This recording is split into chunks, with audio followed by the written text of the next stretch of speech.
पाकिस्तान मुस्लिम league नून ने नून league से नाराज लीग का सफर मुकम्मल कर लिया है और पाकिस्तान नाराज लीग के अरकान अब इदारों को धमकियां देने पर उतर आए हैं। राना सनाउल्लाह ने प्रेस कॉन्फ्रेंस करते हुए कहा है कि अगर पंजाब में मेरे दाखिले पर पाबंदी लगाई गई तो पंजाब में गवर्नर राज लगा दिया जाएगा। ये गवर्नर राज क्या होता है, कब लगाया जाता है, इसके असरात क्या होते हैं और गवर्नर राज लगाने के लिए कितनी ज्यादा मेहनत करनी पड़ती है, आज के इस प्रोग्राम के अंदर मैं आपको ये भी तमाम तर तफसीलात बताऊंगा। और उसके अलावा मैं आपको पाकिस्तान तहरीक इंसाफ के एक फैसले से भी आगाह करता हूं कि पाकिस्तान तहरीक इंसाफ ने अब डिप्टी स्पीकर दोस्त मजारी के खिलाफ अदम एतमाद पर वोटिंग करवाने का फैसला किया है। लेकिन आपने कमेंट बॉक्स में जरूर बताना है कि आपको क्या लगता है कि ये जो वोटिंग करवाने का फैसला है ये ठीक है या गलत है। आप दोस्त मजारी को एक अच्छा सियासतदान मानते हैं या आप ये मानते हैं कि उन्होंने जो उनके फराइज से उसमें गफलत बरती थी। और इसके अलावा जो तीसरी सबसे अहम बात है वो ये है कि राना सनाउल्लाह की इस धमकी के बाद चौधरी पर जो फवाद चौधरी हैं मैदान में आए और उन्होंने भी धमकी का मुंह तोड़ जवाब दिया है। उन्होंने क्या बात की है वो भी आज के इस प्रोग्राम के अंदर हम आपको तफसीलन बताएंगे। मैं हूं शकील हैदर और आप देख रहे हैं हमारा फेसबुक और यूट्यूब चैनल बखर नेटवर्क।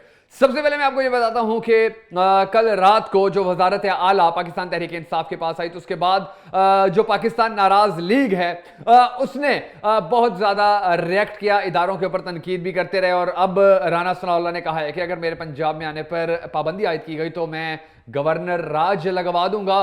जिसके जवाब में फवाद चौधरी ने कहा है कि अगर आपके इस काम के बाद हमने रिएक्ट किया तो फिर आप नहीं बचेंगे, फिर आप नहीं रहेंगे। अब मैं आपको ये बता दूं कि ये जो गवर्नर राज होता है ये क्या होता है।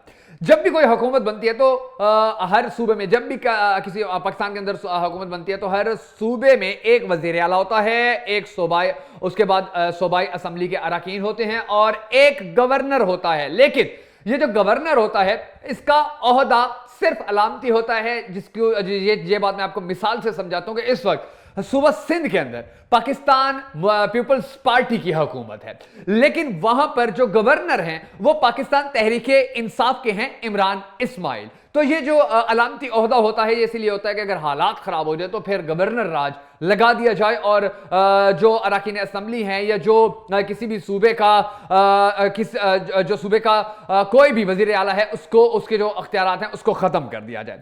अब जब गवर्नर राज लगता है तो महदूद मुद्दत के लिए जितने भी अख्तियारात होते हैं वो गवर्नर के पास आ जाते हैं, वजीर आला और उनकी असम्बली बेअख्तियार हो जाती है। और जो सबसे ज्यादा दिलचस्प बात है वो ये है कि अगर आर्टिकल 234 के तहत सदर को सूबाई गवर्नर कहे कि गवर्नर राज लगाएं तो भी सदर ने पहले अदालत में साबित करना होता है कि गवर्नर राज लगाने की नौबत आ गई है, क्योंकि सूबे के हालात जो हैं वो अब जो वजीर आला है उसके हाथ से निकल गए हैं, जो अरकान असम्बली है उनके हाथ से निकल गए हैं। गवर्नर राज की ज्यादा से ज्यादा मुद्दत सिर्फ और सिर्फ 2 माह हो सकती हैं। और पंजाब के अंदर फिलहाल गवर्नर राज इसलिए भी नहीं लग सकता है क्योंकि 18वीं तरमीम के तहत गवर्नर राज के नफाज को सूबाई असम्बली की मंजूरी से मशरूत किया गया है। और सूबाई असम्बली के अंदर इस वक्त पाकिस्तान तहरीक इंसाफ के अरकान की तादाद ज्यादा है और इस ज्यादा तादाद के नतीजे में